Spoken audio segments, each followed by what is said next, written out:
Hello, everyone, and welcome to HeadWise, the videocast and podcast of the National Headache Foundation. I'm Dr. Lindsay Weitzel. I'm the founder of Migraine Nation, and I have a history of chronic and daily migraine that began at the age of 4.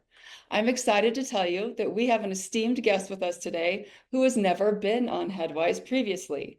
I am here with Dr. Stewart Tepper. Hello, Dr. Tepper. How are you today? Hello, it's a great honor to be asked to speak, and I'm happy to do so. Oh, well, thank you for being here. Dr. Tepper is a professor of neurology at the Geisel School of Medicine at Dartmouth and vice president of the New England Institute for Neurology and Headache. Our topic today is nutraceuticals or supplements and migraine, what works, what doesn't, and what may even be dangerous for us. We are going to ask Dr. Tepper all sorts of questions. He gave a talk on this at AHS, and he just recently published a paper on it, and I can't wait to hear what he has to say. So, nutraceuticals are not regulated by the FDA. What sort of guidance or advice do you give patients when they're buying and ingesting supplements or nutraceuticals in general? First thing to know, and many younger people are not aware of this, Mhm, is that nutraceuticals are not regulated by the US federal government or the FDA. mhm. There was a special act, the U.S. Dietary Supplement Health and Education Act of 1994, that classifies nutraceuticals as supplements and not medications. FDA does not review them as medications, and there's no U.S. governmental agency that evaluates their effectiveness or the claims that are made for them in terms of how useful they are or their safety. And safety is really only confronted if a major safety issue arises. Actually, if you can buy nutraceuticals made in Canada, the Canadian government does regulate.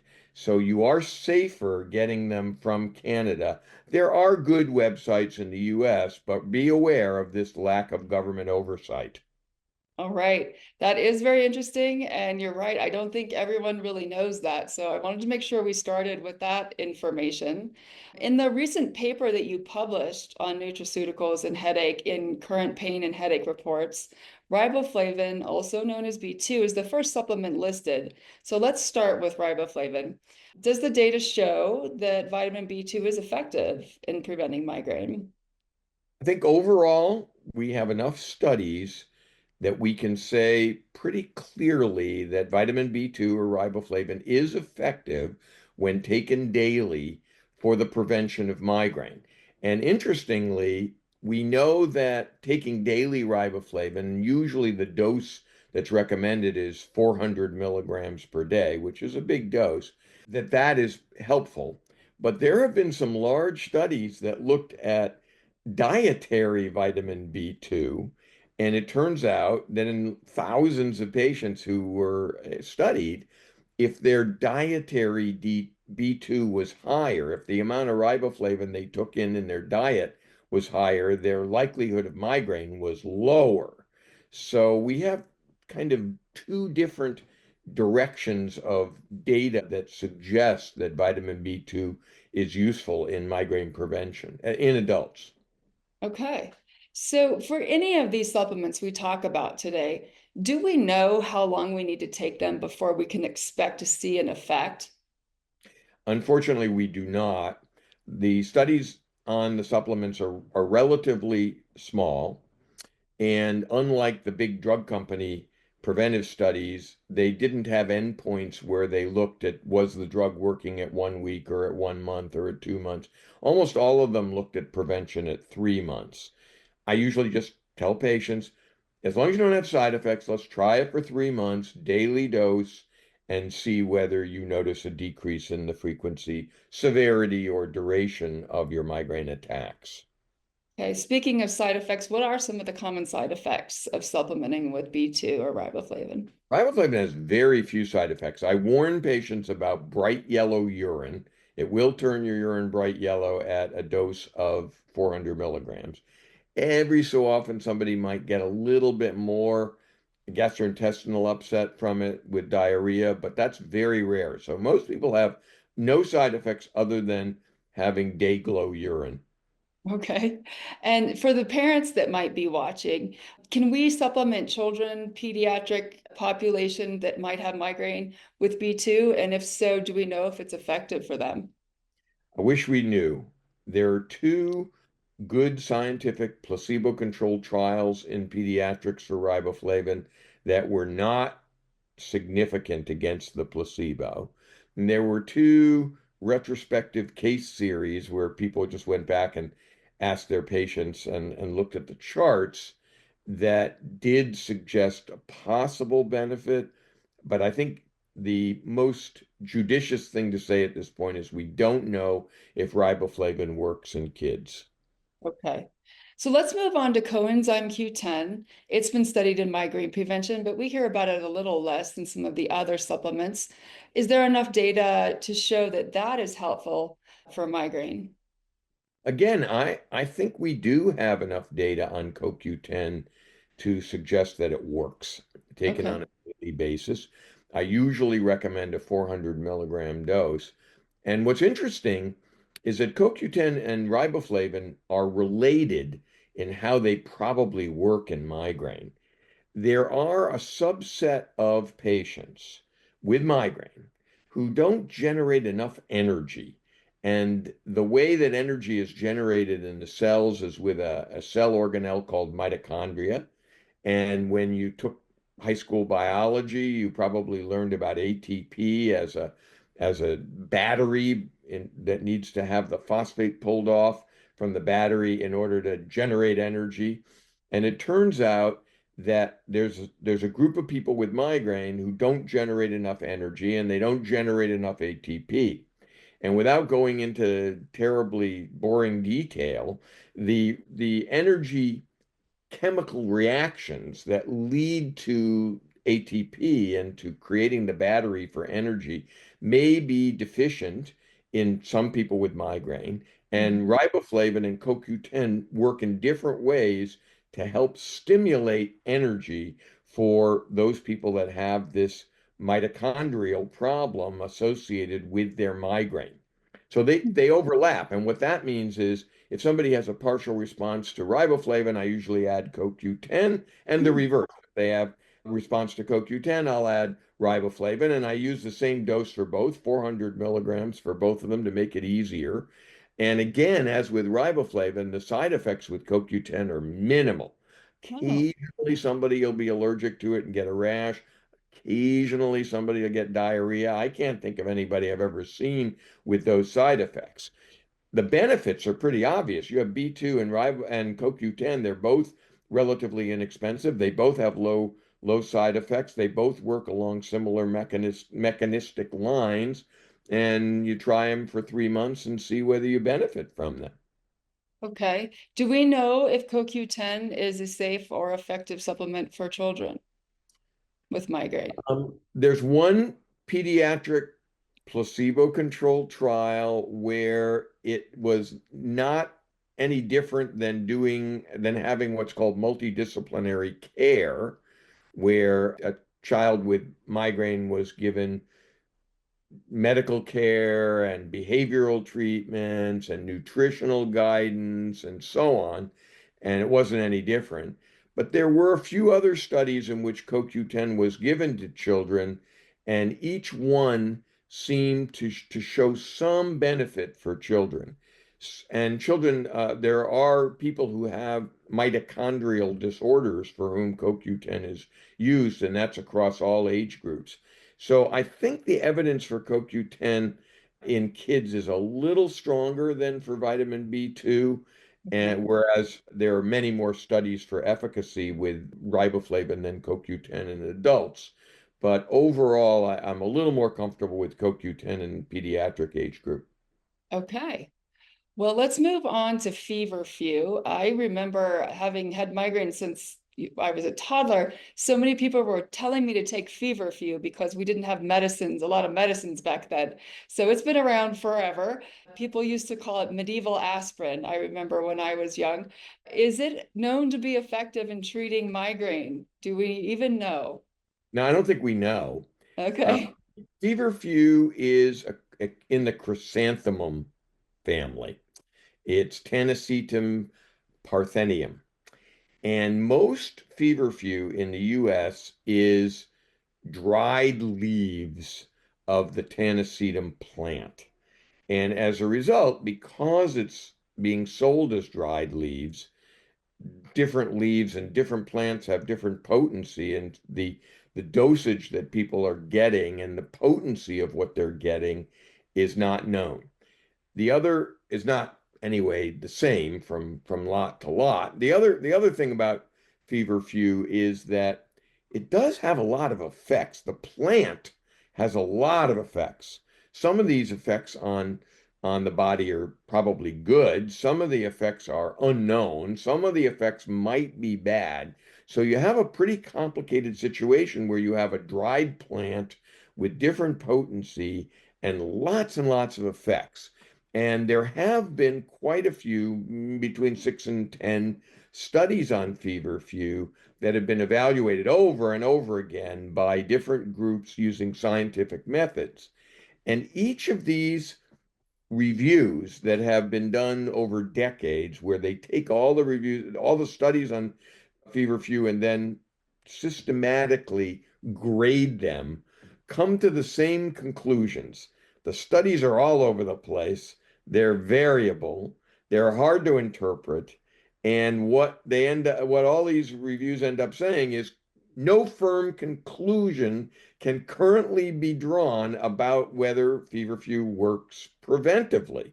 And inconsistent findings could be due to all sorts of reasons, because the dried leaves are so different in dosages and extracts, and some of the studies weren't very good. And you add that to the fact that it has all of these effects, and then to some side effects. It can cause the actual plant, and the ingestion of feverfew can cause widespread inflammation of the oral mucosa and tongue, Oh, that is the mouth, dermatitis. And also, there was one British study that reported that when people stopped it, they got all joint aches, what are called arthralgias, and they mhm. also had mouth ulcers that were described. And so my own feeling about it is that we don't know whether it's really effective. We don't have really clear safety studies. And the differences in doses and characteristics of the dried leaf preparations and the so many cellular effects suggest caution in recommending it for use. And I don't generally recommend it for my patients. Okay, that's really good to know because we hear about it all the time. So I'm glad that I asked that question. Let's move on to something that I think we've all heard about probably the most. Let's talk about magnesium. It seems like the supplement we hear about constantly in the setting of migraine. Do we have data to show that it's effective in migraine prevention? Yeah, I think we have very good data, reasonably good data on magnesium. And again, as with riboflavin, dietary magnesium seems to be associated with less migraine. In addition, we have studies on magnesium, and we have lots of reasons to think that magnesium can work. There are a variety of effects of magnesium in the brain that could be very helpful in terms of migraine. Especially magnesium has been thought to be helpful in migraine with aura and in menstrually related migraine. Those are two groups where we use magnesium a lot. I was at a meeting over the weekend with Todd Schwed, who's the president of the American Headache Society, and we were comparing notes, and he and I both use magnesium, recommend magnesium very, very frequently. Almost to every patient who has migraine with aura, I recommend it. There are large numbers of studies on magnesium that make us confident about its effectiveness. Now, there are different kinds of magnesium.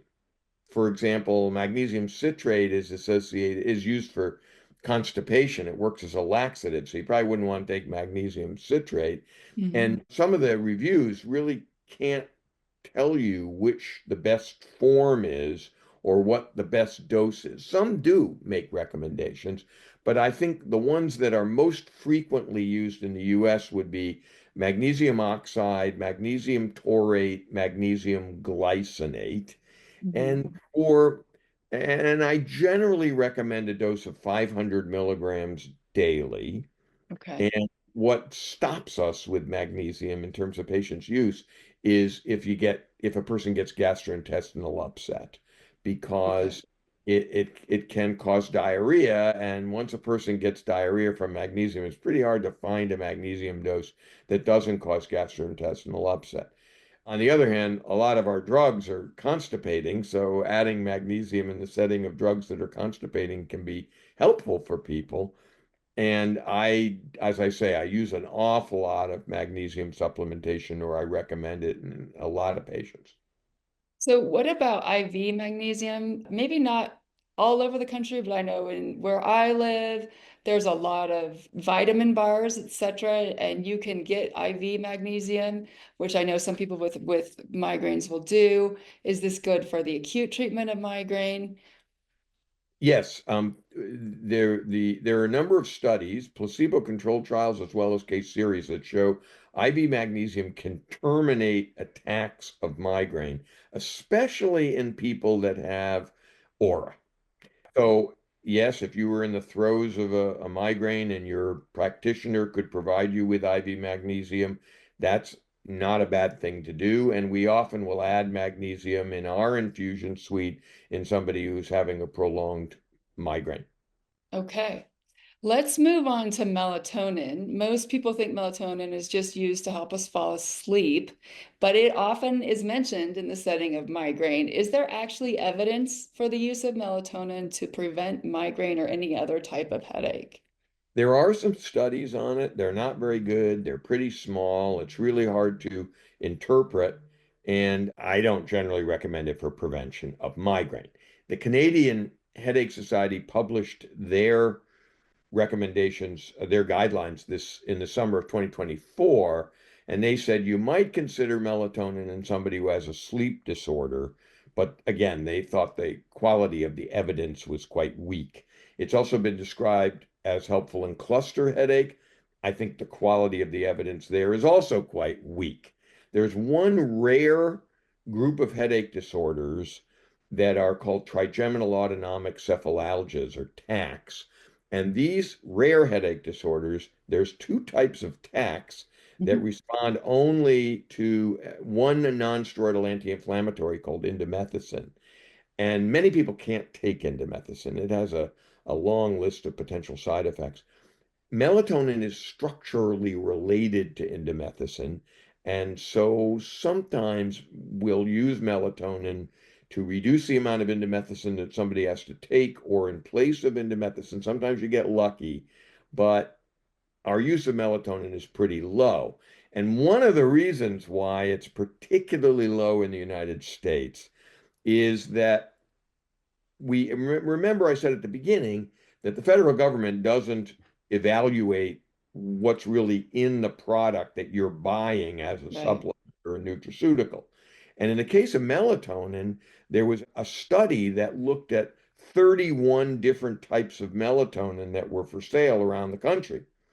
And it was pretty shocking, because even with the same brand, from a bottle to another bottle of melatonin, the amount of melatonin within the product could vary by as much as, wait a second, I'll tell you, 465%. That's how much lot to lot variability there was.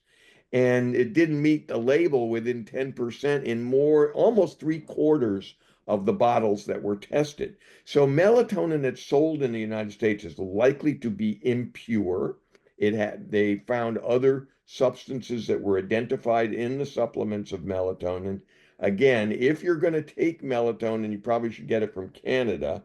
But there are several generic melatonin receptor agonists that are FDA approved and that are available. And so if you want to use a melatonin-like drug for sleep, or see if it works for migraine, one of these melatonin receptor agonists can be used. One of them is called Rameltion, and there are other generic melatonin receptor agonists that are also available. And that's what I've been telling patients. I tell them, Geez, the melatonin that is available over the counter in the US is not so good, probably impure. We can either get it from Canada or we can try one of the melatonin receptor agonists. Okay. So now that you've mentioned that, I have a broad question about the supplements we've mentioned so far.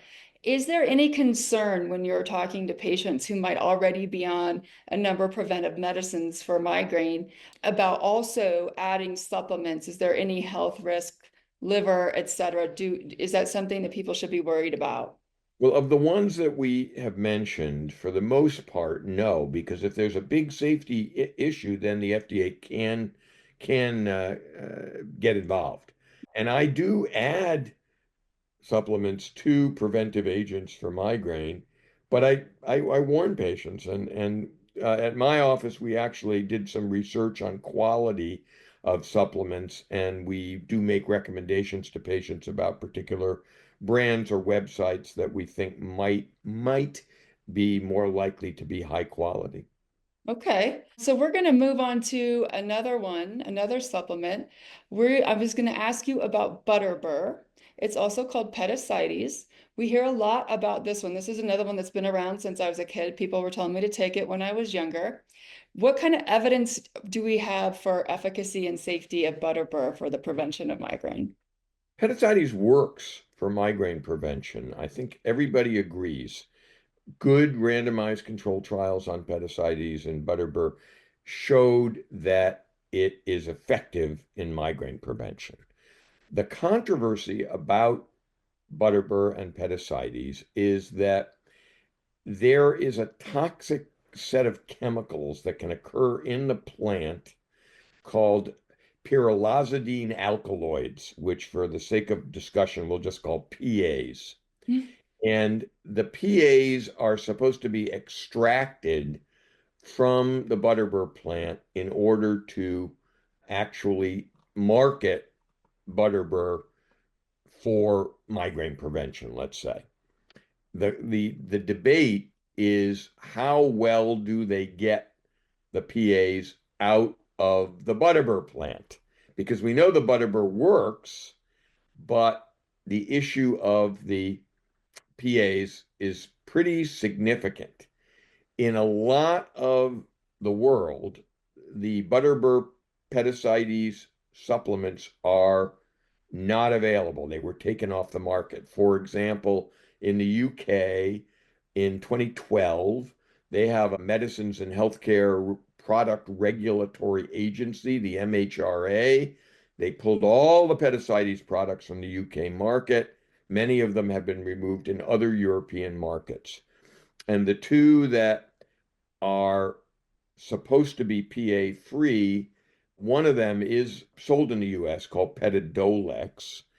And I think the best source for what to say and what to do about Petasites is from the NIH, the National Institute of Health website for the US National Center for Complementary and Integrative Health. This is the governmental site for the US. And with your permission, I'm going to read a couple of Mm-hmm. paragraphs of what the NIH website says about Petasites preparations. Mm-hmm. Several studies, I'll just start quoting. Several studies, including a few studies of children and adolescents, have reported that PA-free Butterbur products seem to be safe when taken by mouth in recommended doses for up to 16 weeks. However, some products claiming to be PA-free may not in fact be. For example, Petadolex is marketed as a PA-free Butterbur product, but it has been associated with liver damage in some people, suggesting that it may have had PA. Also, the safety of longer-term use of Butterbur has not been established. Other adverse events include belching, headache, itchy eyes, diarrhea, breathing difficulties, fatigue, upset stomach, drowsiness, and allergic reactions. Butterbur products with PAs should not be used during pregnancy or while breastfeeding because they may cause birth defects or liver damage. Little is known about whether it's safe to use PA-free Butterbur during pregnancy or while breastfeeding. if you're planning to use Butterbur or to give it to your child, tell your or the child's healthcare provider. Healthcare providers may consider liver function monitoring for people using Butterbur. Those are the recommendations from the NIH website, and that's what I share with patients. Okay. All right. That's very informative. If you are taking it, perhaps tell your healthcare provider and perhaps be monitored. But there is some evidence that it could be efficacious in the treatment of migraine. So that one is a very interesting one. So we spent some time talking about it. Before we close, are there any other supplements that you think we should cover, or possibly supplements that are thought to be effective for migraine that people take that maybe we should discuss because they aren't known to be effective? Anything like that that we need to cover? Well, every day I hear about a new supplement, and yes, there's a lot. The data are not as usable. Cannabinoids, the Mm, derivative of marijuana, were not covered in my article, and there are some cannabinoid products that are available without prescription and CBD products in particular. And one mhm, of the issues about CBD is it doesn't seem to penetrate the brain very well. So mhm. it's kind of hard for me to see that CBD, which is available as a over the counter, is going to be likely very helpful for migraine. There was one prospective study on using different inhaled formulations of cannabinoids with different mixtures of THC and CBD, and the only ones that seemed to work to terminate migraine were those that contained THC. Oh, So again, with cannabinoids, we don't know how much THC is really in it. We don't know how much CBD is really in it. It's very difficult to advise patients about what to do with respect to marijuana derivatives, but that is a whole other kettle of fish. yes, that is a whole different podcast in and of itself. Yep. Well, thank you so much for being here. This was very informative. I hope everyone got something out of this podcast. And thank you to everyone for joining us. And please join us on our next episode of HeadWise. Bye-bye. Thank you very much.